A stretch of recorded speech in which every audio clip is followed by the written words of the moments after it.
Uma frase que minha avó falou que é muito verdadeira, que é: o homem aceita a mulher de inúmeras formas. Tanto faz se ela for mais velha, mais nova, se for muito magra, muito gorda, se for muito bonita, muito feia. O que o homem não aceita, em hipótese alguma, é uma mulher chata. A chatice é um dos principais motivos para um homem desistir de um relacionamento. E por quê? O pensamento é bem justo.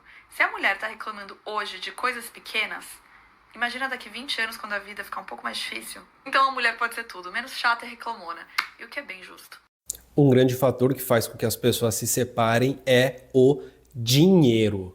Olá, tudo bom? Eu sou Vinícius Siqueira, do Colunas Tortas, sou mestre e doutorando em Educação e Saúde pela Unifesp. Aqui eu falo de análise do discurso e teoria social. Eu gostei muito desse vídeo inicial e trouxe ele como mote para a gente falar sobre as motivações das pessoas se separarem no Brasil. Para falar sobre isso, eu vou usar como base o artigo Motivação para o Divórcio, um olhar sobre casais heterossexuais na realidade brasileira.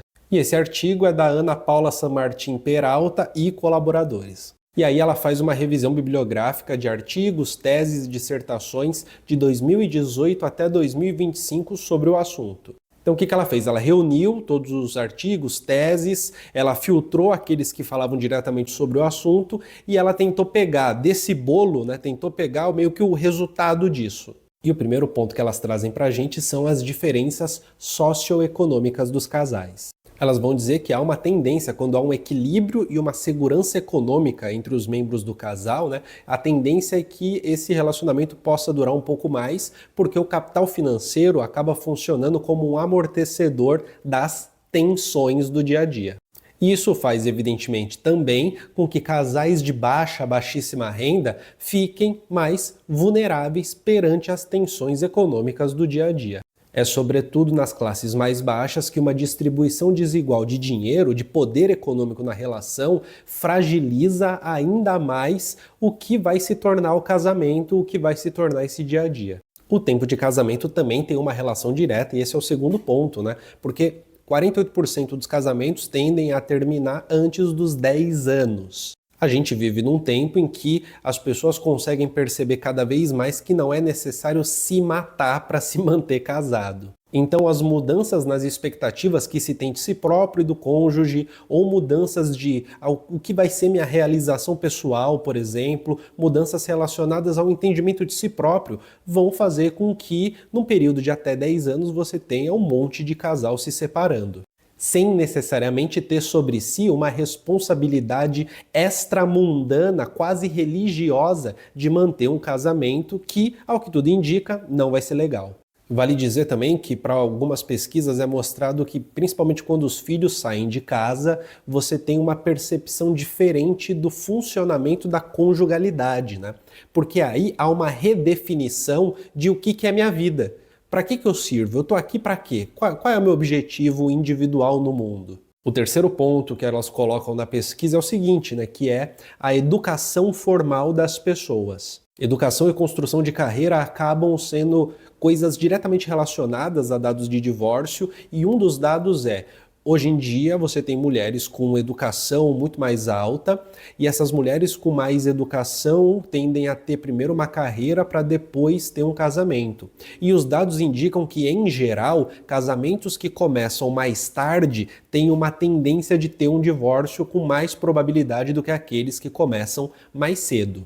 Vale dizer também que o fato de, você ter uma mulher com carreira, diploma, vida independente, faz com que necessariamente um relacionamento tenha que se adaptar ao fato de que você não tem uma mulher que vai desempenhar um papel feminino tradicional. E isso faz com que aconteça uma coisa, e perceba, nada do que eu estou falando é positivo, é negativo, sabe? Não é sobre isso, mas é mais sobre o que acontece, E o que eu ia dizer, isso gera uma coisa que é muito interessante, que é o seguinte, Você tem uma mulher que casou mais velha, que tem uma carreira, que tem um diploma, que tem uma vida independente, uma pequena insatisfação, que muitas vezes não é tão pequena, mas assim, uma insatisfação no relacionamento, ela já é colocada num ponto de avaliação, Será que eu preciso continuar aqui se eu estou vendo essa insatisfação?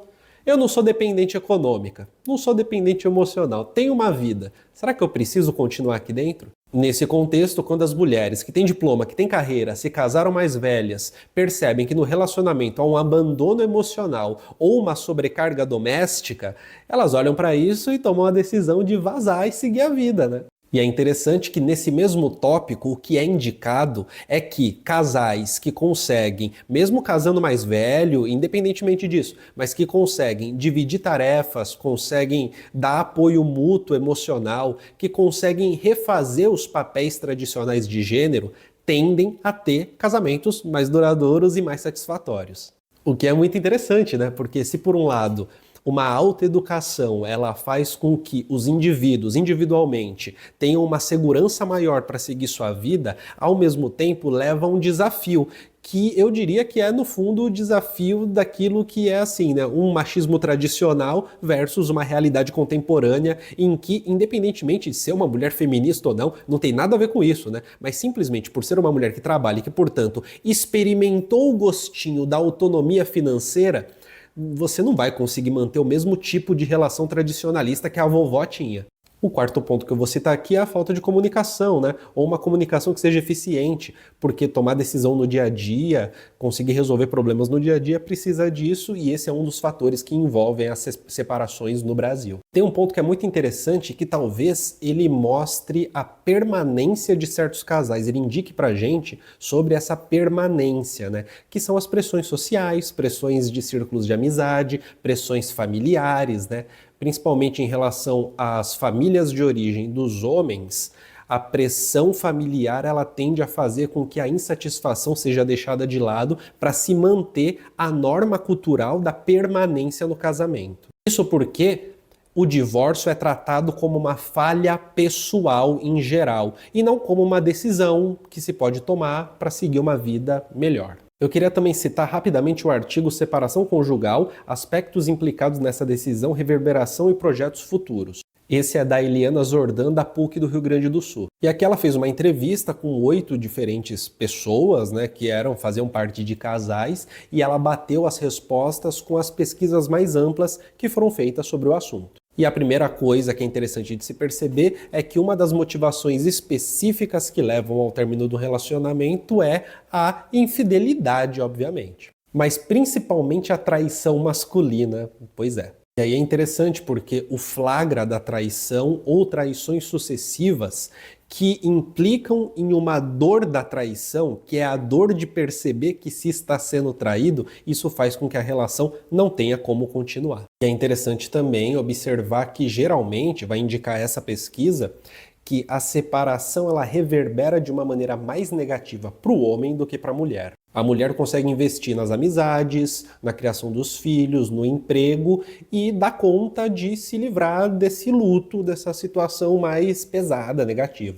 Os homens, por sua vez, nas entrevistas, eles caíram no álcool, no abuso de outras substâncias. Tem um lance também que é muito interessante, que é eles se constrangem, alguns disseram se constranger, né, frente aos seus círculos de amizade, ou seja, os amigos caçoam porque se separou.